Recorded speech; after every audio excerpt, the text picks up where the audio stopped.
여기 나는 혼자서 자연과 대화를 나눈다. 이거 하다가 선생님들이 얘기꽃이 확 피는 거예요. 그래서 자연과 대화는 실제 경험들을 이제 나눴어요. 그 유치원 소녀님 같으신 경우들에는 아이들이랑 같이 이렇게 활동하시다가 너무 예쁘게 얘기하는 경우가 많잖아요. 꽃 보고 이야기하고, 뭐, 지렁이 보고 얘기하고, 뭐, 뭐, 햇님 어서오세요. 그래서 되게 예쁜 그런 사례들을 많이 얘기를 해주셨고, 거의 다 사실은 자연하고 이야기 안 하시는 분이 없었던 것 같아요. 근데 그걸 공감하는 것만으로도, 자연하고 얘기하는 사람이 나 하나가 아니었고 되게 많구나. 뭐, 이제 정상 기준이구나. 이렇게 생각하시면서 위안을 받기도 했지만, 이 메타 의식 작용의 관점에서 그거를 우리가 또 놓고 본 거예요. 왜냐하면 공통된 패턴이 있어요. 다 일방적으로 혼자 얘기하시는 거죠, 자연에게. 그냥 혼잣말 하시고 더 듣지 않으시는 거예요. 대화라고 하는 것은 마주 대하여서 서로 소통하는 거잖아요. 주거니 받거니. 근데 이제 선생님들도 한번 생각해 보세요. 어떤 대화들을 하시는지. 혼자 안녕, 너 예쁘게 피었구나. 뭐 오늘도 잘 지내? 뭐 오늘 수박 놀아줘서 고마워. 이렇게 혼자 하시고 가시잖아요. 그러니까 액션이 가면 리액션이 와야 되는데 그러면 본인이 한 얘기에 대해서 자연히 반응해 온 적 있냐? 말대답을 해온 적 있냐라는 우리가 성찰을 한 거예요. 없죠. 그거는 혼자 그냥 독백을 하시는 거지 대화가 아니다라는 것을 인지하시는 것이 이게 또 메타의식 작용인 거예요. 더 높은 차원에서 그걸 보는 거죠. 그래서 우리가 생체적 대화라고 높게 봐야 할 그런 대화가 어떤 차원이냐라는 이야기들을 이제 했던 거죠. 그래서 자연과 대화하는 아이들을 조금 소개를 해드렸어요. 그래서 이게 단계가 좀 있는 것 같아요. 우리가 아이들 앞에서 자연하고 선생님들이 난 정말 자연을 사랑하고 대화해라고 그러니까 그걸 제가 폄훼하거나 낮은 차원이라고 말씀드리는 게 아니에요. 근데 우리가 조금 더 한 단계 높게 가기 위해서 우리가 지금 하고 있는 대화보다 더 대화다운 대화.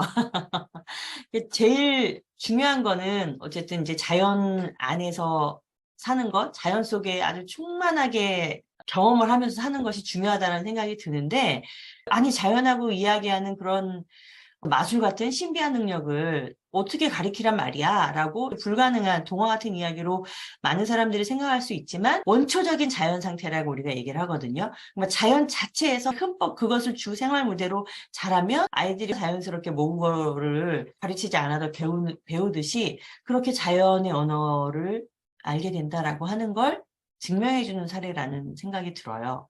그래서 선생님들이 무슨 얘기를 하셨냐면 그런 믿음. 인간이 자연과 인간과 인간끼리 그 언어 소통하는 것처럼 대화할 수 있는 것이 기적이나 신비가 아니라 그냥 과학적인 현상, 너무나 당연한 자연의 어떤 원리라고 하는 것을 어떻게 믿고 교육에 시도할 수 있게 하겠느냐라고 하는 질문인 거죠. 우리 선생님들도 사실 뭐 혼자 자연에 얘기하시는 것만 해도 주변 분들한테 이야기하시기가 쉽지 않잖아요. 그죠? 그래서 제가 이제 상응 이론이라고 하는 말씀을 드렸어요. 그게 뭐냐면 고대의 자연주의 철학자 아리스토텔레스가 한 얘기예요. 인간은 연극 무대를 보는 관객처럼 자연을 마주 대하여 놓고 관객처럼 자연을 들여다보는데 그래서 관객 이론이라고도 해요.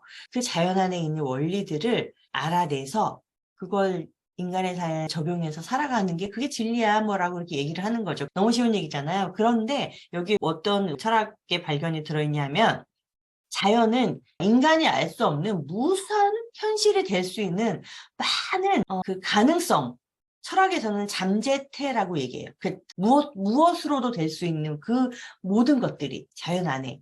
그런데 인간이 어떤 특정한 목적을 가지고 그것을 현실화하고자 하는 의도로 자연을 관찰하고 들여다보면 그 인간의 인식 작용에 상응해서 그 인간이 보고자 하는 것, 현실화하고 싶어자 한 것에 부합하는 자연 원리와 여러 가지 현상들을 자연 인간에게 응해서 보여준다라고 하는 거예요. 그래서 이거를 상응 이론 이렇게 얘기를 해요, 선생님들. 이걸 왜 얘기하냐면 그러니 자연이 인간과 마주하고 있고 인간이 자기들을 어떤 의식으로 그죠? 인식하고 있는지를 자연이 보고 있다는 거예요. 그리고 거기에 응해 온다라고 하는 거죠. 이것은 물론 모든 생명, 모든 물질, 존재하는 것들에는 의식이 있다라고 하는 것을 우리가 인정하는 한에서 할 수 있는 얘기예요. 근데 어쨌든 과학이 생명의 본질은 물질, 이자가 아니라 정신이다, 의식이다, 이런 얘기를 이미 입증을 했으니까요. 그래서 이거를 믿고 가시자. 그렇다라고 하면 이제 선생님들께서 그렇게 자연이 응해오는 경험을 하신 이야기들이 있으신가요? 하고 이제 또 서로 막 얘기가 된 거죠. 그래서 저 같은 경우에는 스님들이 이렇게 지팡이를 짚고 가시잖아요. 그 미물들이 미리 발표 죽지 않게 피하라고 이게 진동으로 알려주시는 거죠. 근데 그 얘기를 듣고 내가 얼마나 많은 생명들을 모르게 많이 죽였을까? 너무 미안하다. 좋은 곳에 가라. 이렇게 기도를 하고 제가 앞으로도 또 모르게 많이 죽이게 될 텐데 걔네들 다 어떻게 하나. 너무 막 안타깝고 그런 마음이 들었어요. 그래서 그걸 좀 스님의 지팡이 같은 게 나한테 좀 있으면 좋겠다. 그런 생각을 했는데 여러 번 하지도 않았어요. 너무 절절하게 그냥 딱 하루 생각하면서 잤는데요. 그날 이후부터 생겼는지 언제부터 생겼는지 모르겠어요. 제가 저를 발견하게 된 건데 뭐 도시든 뭐 자연이든 어디를 가든 아주 땅바닥에 개미, 지렁이, 뭐 요만한 벌레 아이들 있잖아요. 있을 자리가 아닌데 지나가고 있는 애들, 발표죽을 이게 딱 좋게. 그런 아이들이 그 제 무의식의 눈을 그냥 거기다 딱 갖다 떨어뜨리는 능력이 생겼어요. 눈길이 거기에 맞아요. 그래서 처음에는 신기하다 했는데 그게 이제 여러 번 반복이 되고 저도 저를 테스트하기 시작했죠. 근데 여지없이 여러 번 그런 상황들이 일어나더라고요. 그래서 생각한 거예요. 내가 되게 신비한 능력을 가진 처음에는 좋아했지만 그런 상응 이론이라든가 관찰자의 이론을 생각하면 그냥 그건 당연한 정신에너지의 작용 원리라고 이해가 되는 것이죠. 근데 우리가 그런 자연과 상호작용할 수 있는 정신에너지들을 하고 시도하게 하고 하는 것들을 또 일상적으로 교육 영역에서 가르쳐 오지 않았기 때문에 우리가 이게 신기하게 느껴지는 거라는 생각이 드는 거예요. 그래서 우리가 두려워하지 말고 좀 주저하거나 눈치 보지 말고 그냥 시도하자. 자연에게 말 거는 것들을. 그리고 또 하나 우리가 자연에게 즐겁게 말 걸기를 시도하는 것을 정당화할 수 있는, 우리가 힘을 얻을 수 있는 그런 여러 근거들이 종교나 철학에서 하는 얘기들이에요. 하이데거라고 하는 철학자도 무슨 얘기를 했냐면 특히나 인류는 이 자연을 파헤치고 사는 이 파괴적인 기술 문명의 끝자락에서 위기에 처하게 될 거다. 더더군다나 그 위기의 시대에서 인류는 자연이 말 걸어올 텐데 그걸 들어야 한다. 그래서 경청의 교육 방법을 얘기해요. 그래서 자연의 말 건네움에 귀 기울여라. 경청해라. 그리고 우리 동학 사상에서도 그런 얘기를 해요. 한울림 사상 있잖아요. 교육 방법 중에 심고, 마음으로 고하라라고 하는 것을 얘기해요. 일상생활에서 쌀 씻을 때도 한울님 밥 짓습니다. 밥 짓습니다. 밥 짓습니다. 3번 얘기하고 또 음식을 구하러 들어오는 거린이 있더라도 보면 한울님이 들어오십니다. 한울님이 들어오십니다. 한울님이 들어오십니다. 네, 친구 만나러 갈 때도 한울님 만나러 갑니다. 3번씩 하라는 거. 그러니까 왜 3번씩 해야 되는지는 이 수리 철학과 에너지 역학 관계에 있어서 뭔가 이제 어떤 완성체가 형성되는 또 논리가 있거든요. 이건 나중에 말씀드릴게요. 뭐든지 다 세상에 3-4번인 이유들이 또 있어요. 어쨌든 간에 그렇게 내 안에 있는 아까 말씀드린 어떤 신성으로서의 무의식과 물질 생활에서 막 이렇게 의식이 작용을 해야 되는데 그거를 계속 연결하고 잘 소통하게 하는 하나의 내면적인 언어 전략인 것 같아요. 그래서 계속 내심 말하는 거죠. 모든 일에 있어서. 거린을 만나는데 하늘님 들어오십니다. 3번 얘기하면 어떻게 함부로 막대할 수 있겠어요. 그죠? 자연에 대해서 여러 깊은 통찰을 한 사람들이 그런 말걸기의 교육 방법들을 이야기하는 그 근거들이 있으니 우리도 거기에 힘을 받아서 확신을 가지고 해보자. 뭐 이런 이야기들을 이제 했던 거고요. 그러려면 일단 좀 자연에 가야 되는데 원초적인 자연 상태에 가는 것이 제일 좋은 방법이다. 그래서 도시에 있는 아이들이 아무리 한다 하는 생태 유치원이나 숲교육도 직접 가는 것은 많아야 일주일에 한 번, 제일 많이 하는 애들이 아마 일주일에 한 번씩 가는 데인 것 같아요. 제가 경험한 것으로는. 아예 숲속에 있는 유치원은 너무나 좋은 경우지만, 도심에서는 사실 그게 쉽지 않잖아요. 그래서 그러면 도심에 있는 사람들은 숲에 모든 생명들이 정신 에너지를 막 뿜어내고 있고 그것이 아니라 시멘트, 콘크리트, 자연과 먼 주파수들을 내보내고 있는데 여기서 어떻게 아이들한테 자연과 소통하는 교육을 하란 말이냐. 뭐 이런 얘기가 이제 나온 거죠. 어쨌든 그 일반적으로는 자연을 접할 수 있는 기회를 많이 주자. 많이 자연에 좀 데리고 가자라고 한 얘기였고, 자연에 데리고 가서도 중요한 것은 자기 내면에서 직접 자연과 소통하는 뇌신경망 구조들, 뇌신경 세포들 이런 것들이 스스로 자라나도록 해주는 게 중요하기 때문에 자연에 가서 아이들이 스스로 집중해서 자연과 교감하고 느끼고 말 걸어볼 수 있는 시간을 충분히 좀 주자.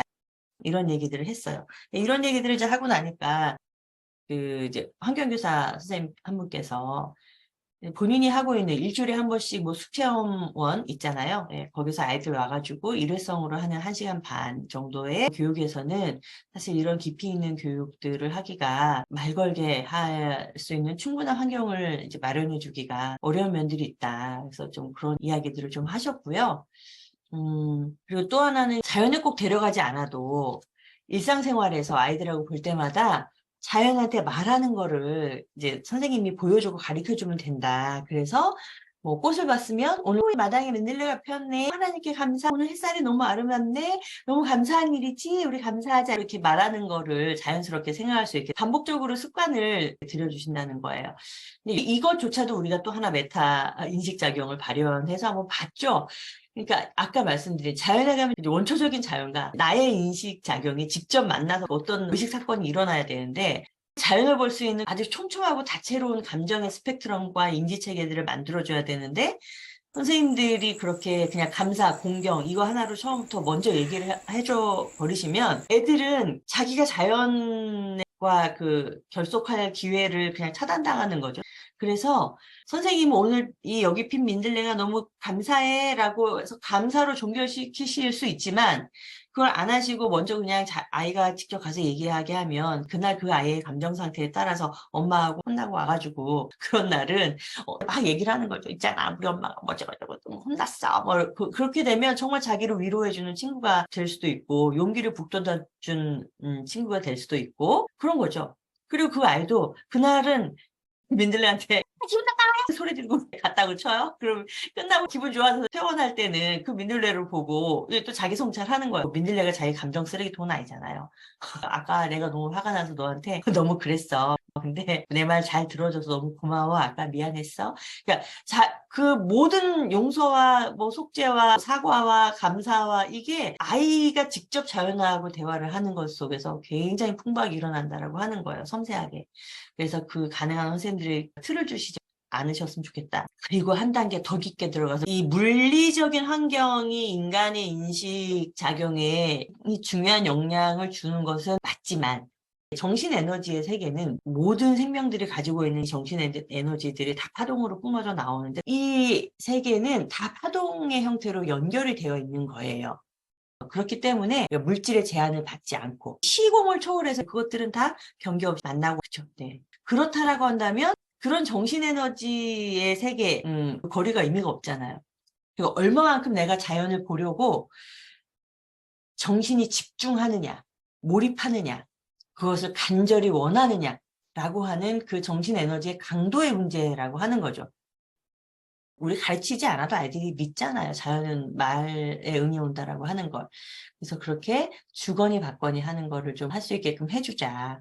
그리고 자연에 못 가더라도 항상 자연을 생각하게끔 해주는 지향성이라고 하는 거예요. 내 의식이 항상 뭘 보려고 하는가, 뭘 궁금해 하는가, 그죠? 무엇과 친해지고 싶어 하는가라고 하는 그런 지향성들을 좀 길러주자. 그리고 선생님들이 대화의 스킬?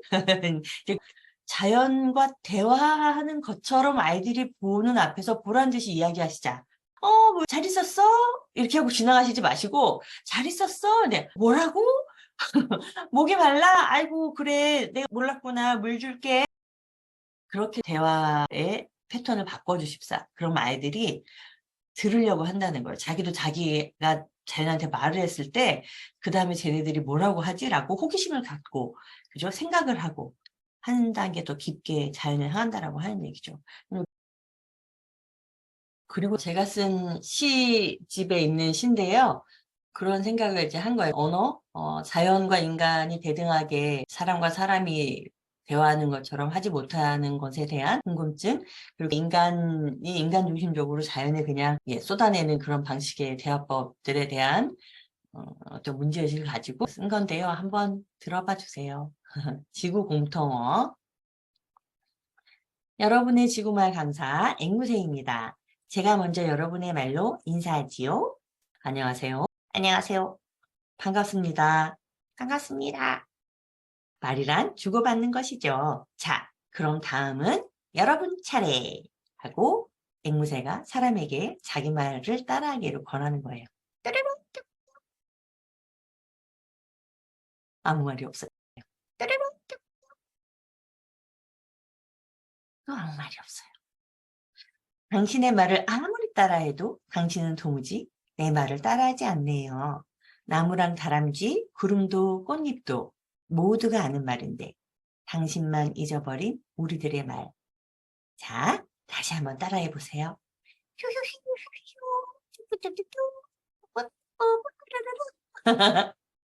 네.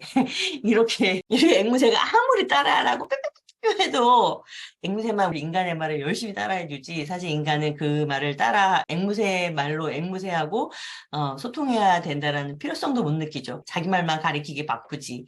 그래서 사실 그 소통하려고 하는 의지와 인격 수준은 앵무새가 인간보다 훨씬 높을 수 있다. 뭐 고릴라라든가 다른 포유류들도 사람 말 따라하는 경우가 되게 많았었잖아요.